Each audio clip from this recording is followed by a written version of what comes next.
Brutish attitude, she might be a little bit fun. Might even yield to him and enjoy things like handcuffs and other sex games. Then, like a chameleon, she transformed before his eyes, shuddering her emotions and resuming control over herself. He admired control, ruthlessly strove for it in his own life, although not always with success, as his impulsive attempt to dance with her just proved. She smoothed the stray hairs from her face and shooed him out of the pantry. "I assume you didn't come to the kitchen to dance. What do you need?" So businesslike, but now he knew better. Then again, it didn't matter. He couldn't indulge his curiosity. Shit, he had to meet with Mary. He had to train. "Just this." He held up the water bottle. "I heard singing, though, so I came to investigate." And because he wanted to provoke her, he added, "Interesting song choice." Oh, too easy. A streak of red rushed to her cheeks. He wondered how easily he might be able to make other parts of her body turn pink, too. Stop it. Apparently, it took no encouragement to provoke him into flirting with Emma. Something about her weakened his control. "Well, then, now that you've uncovered the big mystery, I assume you have a schedule to keep. As do I."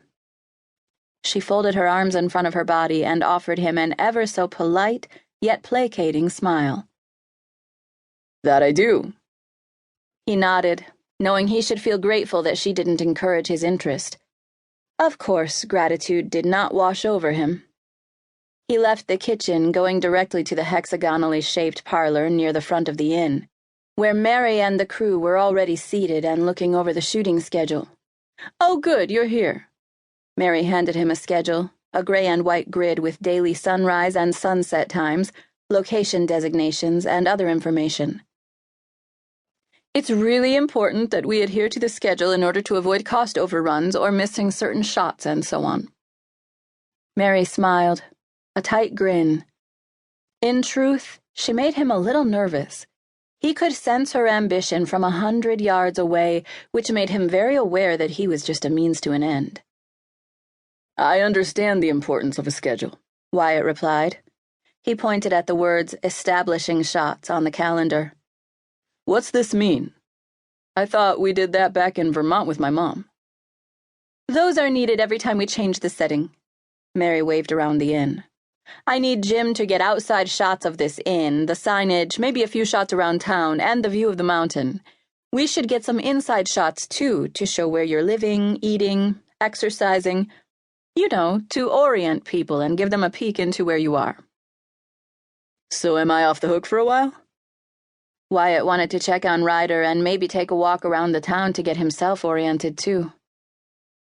"Not exactly. We need your gorgeous face in the shots or it will be too boring for viewers.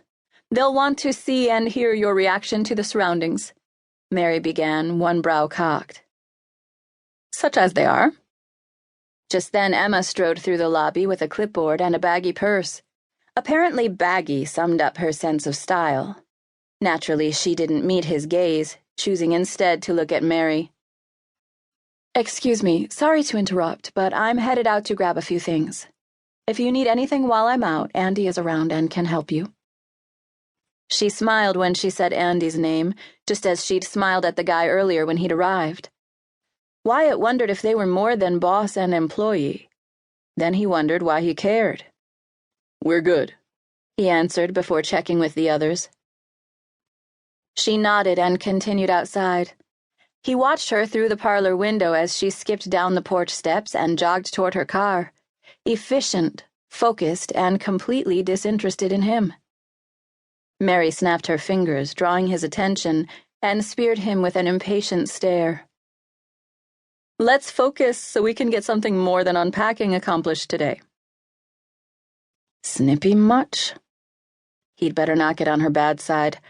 Unlike with past PR, he couldn't afford for this video to show him in anything less than a good light.